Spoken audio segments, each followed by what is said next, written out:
Det er en bog, som udspringer af mit liv, min opvækst og mine erfaringer og følelser og tanker og stemninger og så videre. Jeg vil måske sige det på den måde, at jeg har skrevet sagligt i de fortællende digte og løgnagtigt i de lyriske. 5 børn på række og en far med en køl, flere græderi og en pøl af pis. Vi stikker skiftevis en hånd frem for forudsigelighedens skyld. Den der lyd, når slagene rammer søster, der hopper så hurtigt fra den ene fod til den anden. Pisset af et vandfald ned ad hendes ben. Først den ene hånd frem, så den anden. Går der for lang tid, rammer slagene vilkårligt. Et slag, et skrig, et tal, 30 eller 40, til tider 50.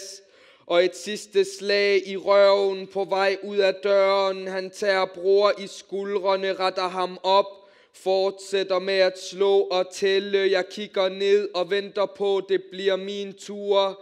Mor smadrer tallerkener i opgangen, samtidig med at Al Jazeera TV transmitterer hyperaktive bulldozer og fortørnede kropsdele, Gazastriben i solskin. Flag bliver brændt, hvis en zionist ikke anerkender vores eksistens, hvis vi overhovedet eksisterer, når vi hikster angsten og smerten, når vi snapper efter vejret eller meningen.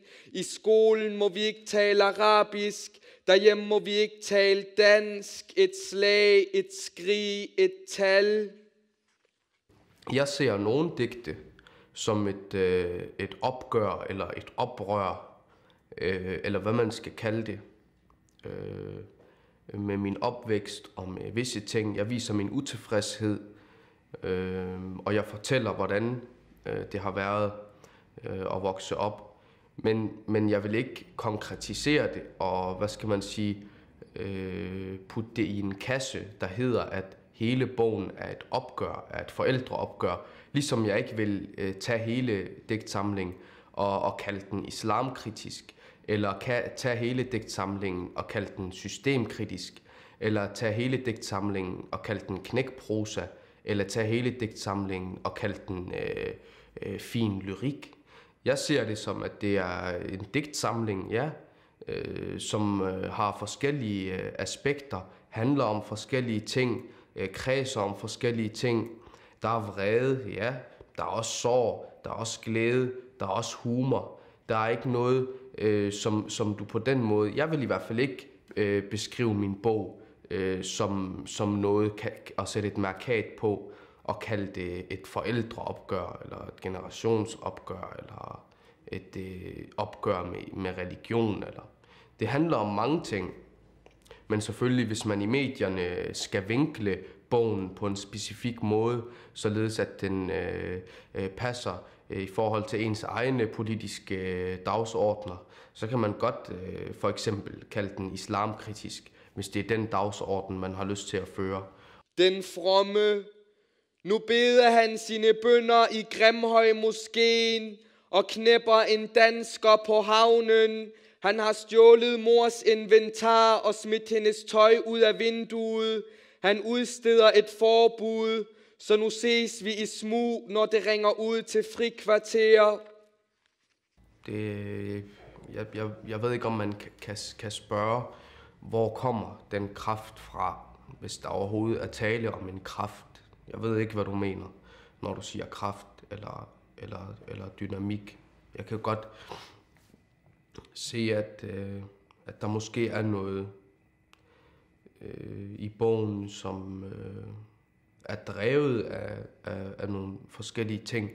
Men jeg tror, at det først og fremmest er drevet af en ambition om at skrive, og at det at skrive er min interesse, og det er det, der fylder i mit liv. Så ambitionen om at skrive er kraften eller dynamikken, om du vil. I forhold til det at starte med at læse litteratur, så har der jo været de obligatoriske ting i skolen, og jeg interesserede mig for sproget, og når jeg gik på gaden med min lærer eller min pædagoger, så har jeg altid kigget på alle skiltene og læst alle de ord, som var omkring mig, reklamer og sådan nogle ting. Så jeg kan huske, at det har altid været noget, som jeg har kunne lide. Da jeg så kommer i den der alder, 11, 12, 13 år, og støder ind i nogle problemer, eller hvad man skal sige. Jeg begår nogle narstreger, kan man vel sige, og stjæler en knallert med min fætter, og det bliver opdaget, og politiet fører mig hjem til min far, og jeg får stuearrest, og alt det, der følger med. Og på den måde får jeg tiden til at gå med at læse bøger. Så det er nok sådan, det starter. Og jeg læste også nogle almindelige bøger, som svarede til min alder, men på et tidspunkt finder jeg sådan en stor bog, og jeg tænker, jeg har stuearrest resten af måneden, hvorfor ikke? Så jeg går i gang med at læse den, og det er så Stieg Larssons trilogi, som jeg går i gang med, og det fungerede meget fint. Jeg synes, det var spændende. Så på den måde har jeg fået tiden til at gå med at læse. I forhold til, hvordan det så senere udvikler sig, så har jeg aldrig nogensinde tænkt på, at jeg skulle være digter eller forfatter, eller haft en drøm om det på den måde. Jeg har læst bøger, ja, men det er der også alle mulige andre mennesker, der gør. Men jeg begynder rent faktisk at lave rapmusik, som de der 13 år gammel. Men jeg føler, at det, selvom det er sådan, at jeg kan skrive mine egne tekster, og jeg kan udfolde mig på den måde, så føler jeg også, at det er ikke det rigtige udtryk. Jeg føler, det er for restriktivt i forhold til, hvad man kan skrive om, og hvordan man skal skrive. Det skal rime hele tiden. For eksempel, det er jo en form, som man bliver nødt til at følge. Attituden omkring rapperne og hiphop-kulturen føler jeg heller ikke er mig. Jeg synes, det er akavet at stå på scenen og kaste håndtegn, for eksempel. Jeg følte ikke, at det repræsenterede den person, jeg var. Jeg følte, at det var for overfladisk. Det var mere handlet om nogle forskellige overfladiske ting, ligesom hvis du ser en hvilken som helst musikvideo af en rapper, så vil der være de her forskellige dogmer, som en dyr bil, hvis de har råd, og en masse kvinder, og en masse stærke fyre, der ser hårde ud, og guldkæder, og sejt tøj, og så videre, og så videre. Så jeg synes, det kredser om nogle forkerte ting. Det er i hvert fald ikke det, som jeg vil udtrykke. Det er ikke det, jeg vil vise. Og på den måde, at digtningen viser det sig så, for jeg har ikke skrevet digte på det tidspunkt, men det viser sig, at digtningen er mere åben. Hvis jeg har lyst til at skrive et fortællende digt og beskrive en situation, så kan jeg gøre det. Hvis jeg har lyst til at lave et dobbeltrim, så gør jeg det, uden at jeg nødvendigvis behøver at gøre det konsekvent. Jeg kan skrive et mere lyrisk og sprogligt orienteret digt. Så på den måde er det meget åbent, og det er den måde, som jeg føler passer bedst til det, jeg gerne vil udtrykke, fordi jeg vil gerne nogle gange skrive nogle lyriske ting, og nogle gange føler jeg, at jeg har brug for at give udtryk for en konkret situation, som er en fortælling, som kunne være en novelle i virkeligheden. Men jeg stopper med at lave rapmusik, skriver stadig mine tekster, uden at indspille dem til musik. Og med tiden, så er jeg gået på en skole og skrevet stile og afleveret dem og meldt mig på sådan nogle forfatterkurser, hvor man kommer hver anden uge en eftermiddag med nogle andre unge ligesindede. Og så har jeg skrevet noveller og kortere tekststykker og gjort det i nogle år. Og med tiden er det udtryk blevet til digte. Jamen, jeg får noget, som jeg interesserer mig for, og jeg får en værdi, kan man sige, som klarer sig fint udenom de problemer, som var i mit liv, og de ting, som jeg måtte forholde mig til, når man er anbragt på socialpædagogiske opholdssteder, hvis man er i fængsel. Jeg havde altid ordene med mig, kan man sige. Jamen, jeg tror, at de to verdener er den samme verden. Jeg tror ikke, man på den måde kan adskille det, du kalder den virkelige verden, og det, vi kalder den litterære verden. For mig er den litterære verden måske den mest virkelige. Det er der, jeg i hvert fald føler,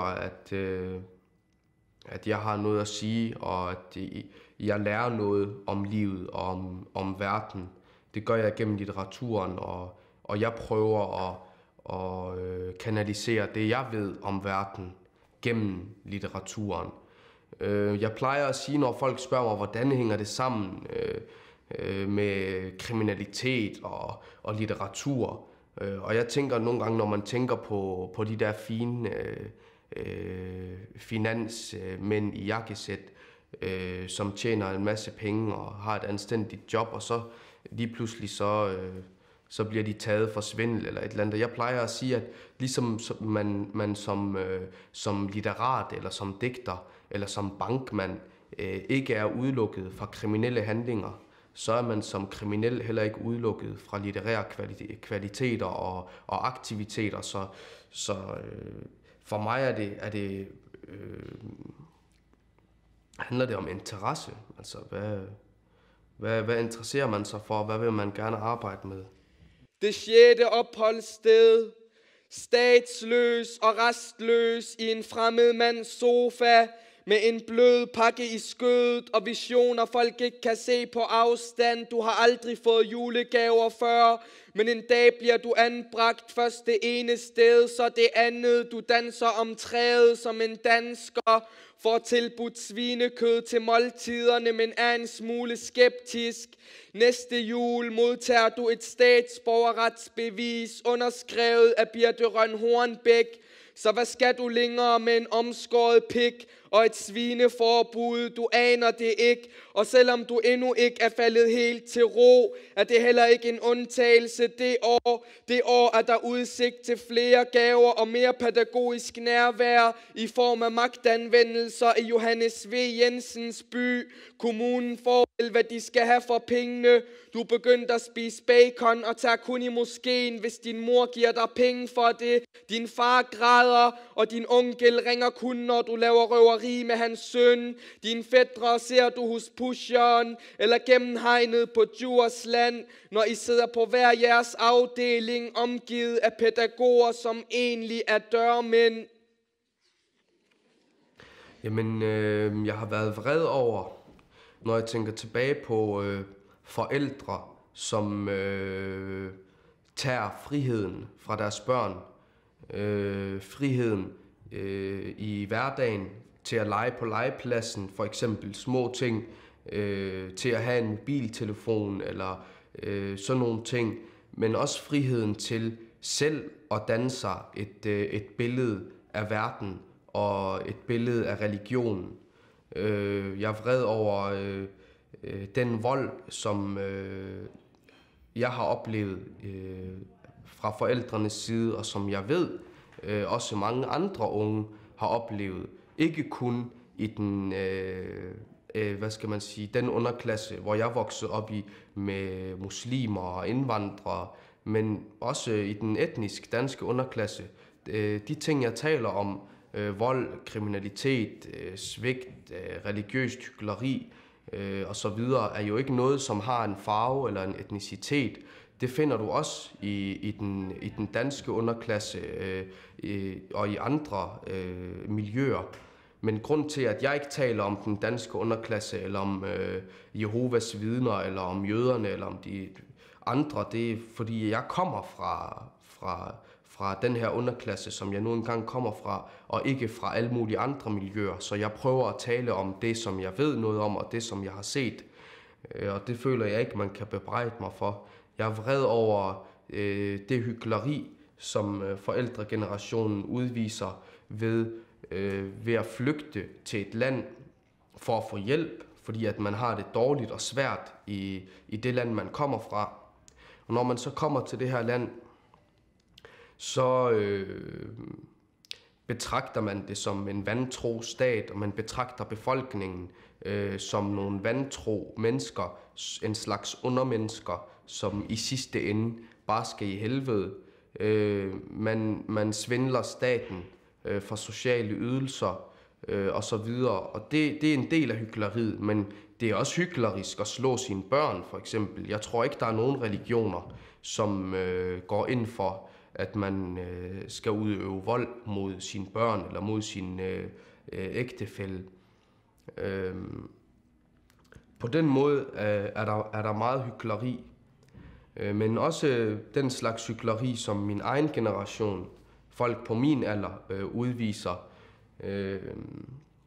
ved at de er indoktrineret.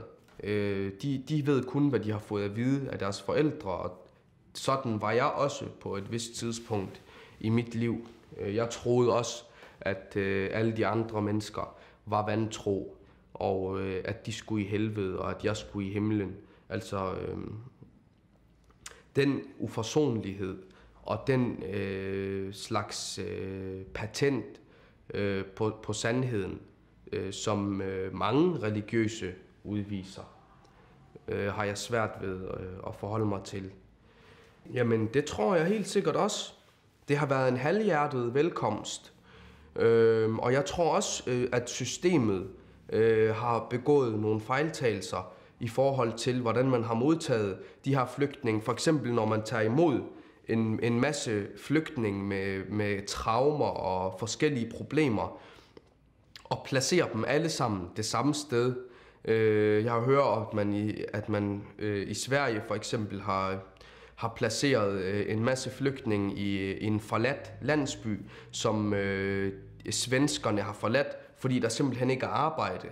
Okay, hvordan forestiller man sig så, at de her flygtninge skal finde arbejde i den her landsby, hvis selv svenskerne har forladt landsbyen? Det kan jeg sagtens se, men hele mit liv har jeg gået rundt og anklaget staten, og anklaget mine pædagoger, anklaget mine lærere, anklaget alle de mennesker og institutioner, som var omkring mig.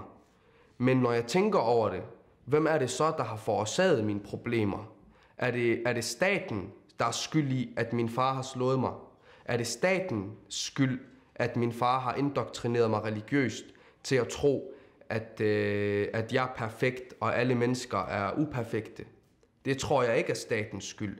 Der, hvor jeg gerne vil fokusere på det personlige ansvar, det er det, jeg rigtig gerne vil. Fordi jeg tror, at systemet træder først ind.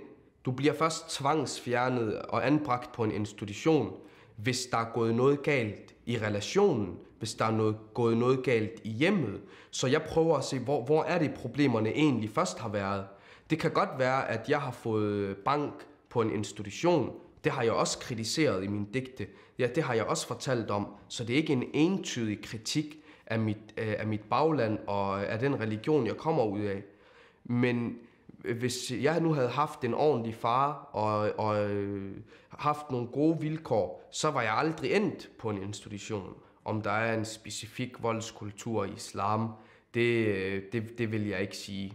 Men man skal jo selvfølgelig se, det er jo ikke noget, som kun vedrører religionen.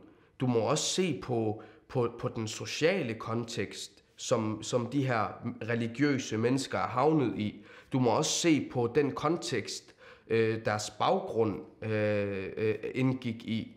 Det her er ikke bare muslimer. Min bedstefar boede i Palæstina og flygtede fra Palæstina til en flygtningelejr i Libanon.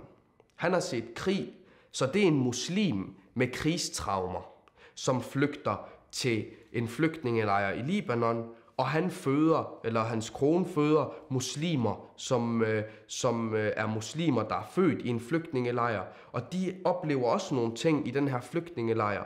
De muslimer flygter fra flygtningelejren til Danmark og havner i en social kontekst, og de har en masse ting med sig i bagagen, og det er alle de forskellige ting, som gør dem til det, som vi kan kalde, det vil jeg ikke engang sige, altså voldelige muslimer. Jeg føler ikke, at det er noget, man kan betegne folk på den måde. Men ja, at der er de her elementer, det skyldes jo forskellige ting. Det er jo ikke noget, der kommer fra selve religionen. Da jeg vågner, spiller symfonien fra en sprække i himlen. Satan har været her. 4 cigaretskodder træder vand i kummen. Vin og urin af den samme flod. En syg lort i hjørnet er sort, så grøn, så rød. Jeg har stadig festmåltidet i min mund. Jeg har det ufuldkomne mellem mine ben. Jeg har knippet et liv ud af en lille pige med den protese, jeg har arvet efter min far.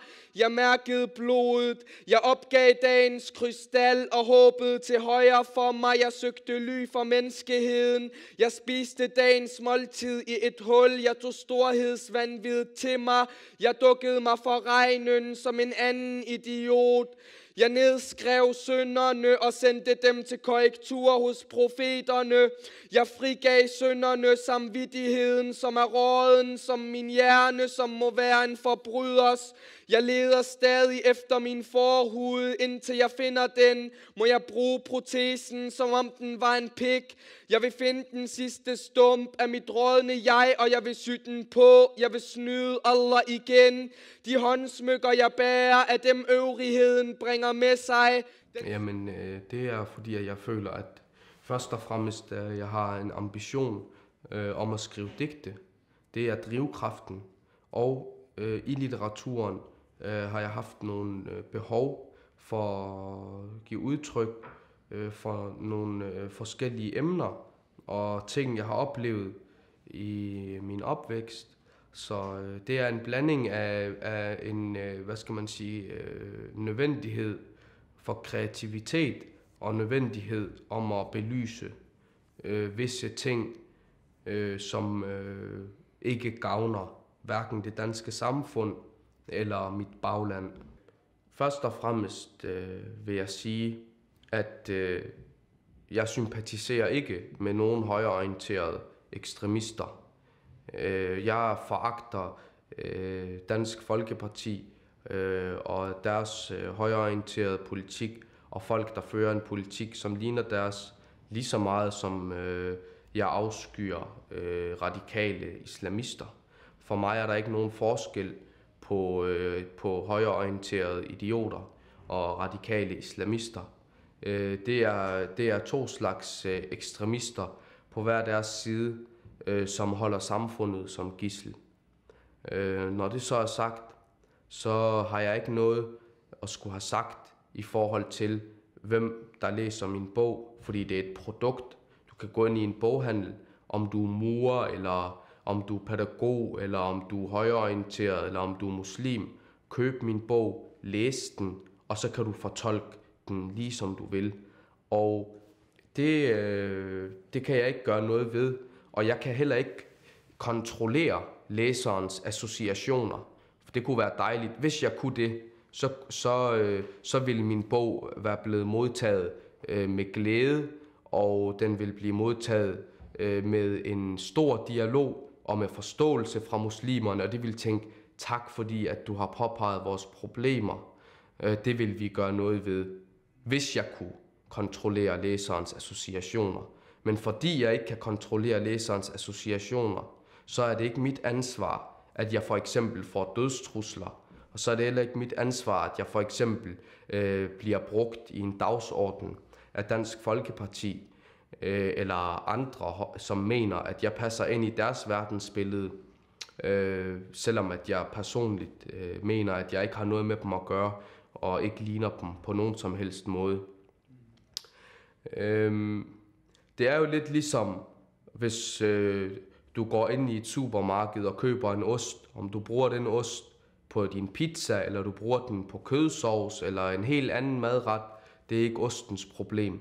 Og det er det samme, når folk læser min bog. Hvis de bruger den til islamkritik, til højreorienterede politiske dagsordner, eller hvis det bliver brugt til pædagogik, eller det bliver brugt til voldsofre, eller det bliver brugt til, hvad det skulle være. Det, der er med det er, at folk debatterer. Det er det drejer sig om. Når der er en debat i gang, så finder folk ud af, jeg ved godt, hvad jeg mener. Det er derfor, jeg har skrevet en bog, men folk ved ikke, hvad de mener. Det er derfor, de debatterer. Jeg har ikke brug for at være en del af nogen debat, fordi jeg ved udmærket godt, hvad mine synspunkter er, og hvad det er, jeg mener. Det har jeg skrevet i en bog. Værsgo, så læser I den, og så grubler I over, hvad I mener og hvad I ikke mener. Og imens den debat sker, så sker der en forståelse. Så er der nogen, der forstår noget, og andre, der forstår noget andet. Og det er ligesom befolkningens del af lejen. Det er debatten. Den har ikke noget med mig at gøre. Så det forholder jeg mig ikke til. Og så kan det være, så er der nogen, der snakker om, måske bliver der debatteret, at indvandrerne, de er bare nogle nassere på samfundet, og de er voldelige, og de er fjendske over for Vesten, og de vil os ikke noget godt. Så det er den højreorienterede debat måske. Så finder du en venstreorienteret debat, hvor der bliver snakket om, at min bog måske opfordrer til racisme. Men i og med, at begge debatter sker, så bliver der også tænkt over begge ting. Så jeg ser ikke noget skadeligt ved, at man stiller de forskellige spørgsmål. Det er kun sundt, at der bliver stillet mere end ét spørgsmål. Den, der læser bogen, må finde ud af, hvad det gør ved personen, og hvad det rykker. Som forfatter kan jeg ikke stille noget krav. Jeg kan ikke tage min bog her, sige til dig, hej, mit navn er Yahya Hassan, jeg har skrevet en bog, og når du har læst min bog, så skal du synes, at jeg er verdens bedste forfatter, og så skal du synes, at digt på side 26 er det bedste digt, og det skal repræsentere alle dine værdier, og det skal repræsentere din tankegang. Det kan en forfatter ikke sige, fordi læseren finder selv ud af, hvad bogen betyder for vedkommende. Læseren skaber sine egne associationer, lige meget hvad. Det er derfor, at jeg påpeger, at jeg står til ansvar for min bog, men jeg står ikke til ansvar for hverken din fortolkning, eller min mors fortolkning, eller en højreorienteret politikers fortolkning. Den sultne hundskøen bringer de med sig, en lap papir og en statsgæld bringer de med sig. Jeg er ikke det værd, I siger, I er. Jeg vil til luderen, jeg vil bebrejde hende lysternes elendighed, deres forplantning i min sjæl. Hvis jeg kan gøre krav på den i dette århundrede, min kokainsjæl, min internetsjæl, min pornosjæl, min pengesjæl, min fængselssjæl, tag mig endelig til fange, jeg har flest fætre på den skyldige side af hegnet. Giv mig tavsheden, voldtag min krop, før Allah gør det. Tag mig til bazaren, kast jeres sten, tag mine forældre med for det, de har skabt. Jeg fortjener ikke min fødsel, jeg pisser jo på min egen grav, og på graven ved siden af, som må være min fars. Jorden er alligevel ikke min, hvor er min jord? Måneskinnet dækker over dem, de synger blidt, mens dronerne græder en fremmed Guds tårer. Jeg går på jagt efter min mors mave, I gjorde mig uafhængig, I gjorde mig i stand til at sove min mor, da I klippede navlestrengen. Det skulle I aldrig have gjort, jeg skulle have været min mors hund i snor. Asken er det, der ikke længere er, mørket er det, der aldrig bliver. Men se nu her, hvad Satan har efterladt, en evig flamme fra sit helvede. Man kan sige, at før i tiden havde jeg 2 socialpædagoger med mig, eller 2 politibetjente, og nu har jeg fået 2 PET-agenter. Altså, hvad skulle jeg være overrasket over? Vold, trusler, det er ikke noget, som overrasker mig, det er ikke noget nyt. Det er ikke noget, som først kommer efter min udgivelse. Det er elementer, som jeg er vokset op med, og som jeg ved eksisterer. Så det er ikke noget, der kommer bag på mig. Hvis der er noget, der skulle komme bag på mig, så er det måske 100.000 eksemplarer og gode anmeldelser og ros for litteraturen, men ikke repressalierne. Det synes jeg er naivt. At tro, at hele verden skal forholde sig til det som dialog. Og sådan. Altså, det ville da være dejligt, men når man retter en kritik, så sigter man jo på nogen, og folk synes ikke, det er sjovt at blive kritiseret. Jeg sigter ikke kun, og jeg fordømmer heller ikke. Jeg opfordrer til dialog, og det er en invitation, men folk er dybt indoktrineret. Hvorfor er det så mit problem? Jeg kan ikke gøre for, at folk ikke er klar til en dialog, fordi at de ikke har nogen selvindsigt. Selvfølgelig er det, der kunne være dejligt, men det er også derfor, at jeg siger til dig, at det er naivt. Jeg tror ikke, at der er noget, der er oprindeligt. Jeg tror, roen til at skrive skal nok komme, når der er behov for ro til at skrive. Emnerne, de kommer, hvis emnerne er relevante. Så det er jeg ikke så nervøs for. Det er en følelse af liv, tror jeg, når jeg er i gang med et digt, og ordene, de vælter frem. Og det er en meget livsbekræftende følelse, vil jeg tro. Jeg tror, jeg er mere lykkelig, når jeg sidder og skriver, end når jeg sidder og besvarer spørgsmål.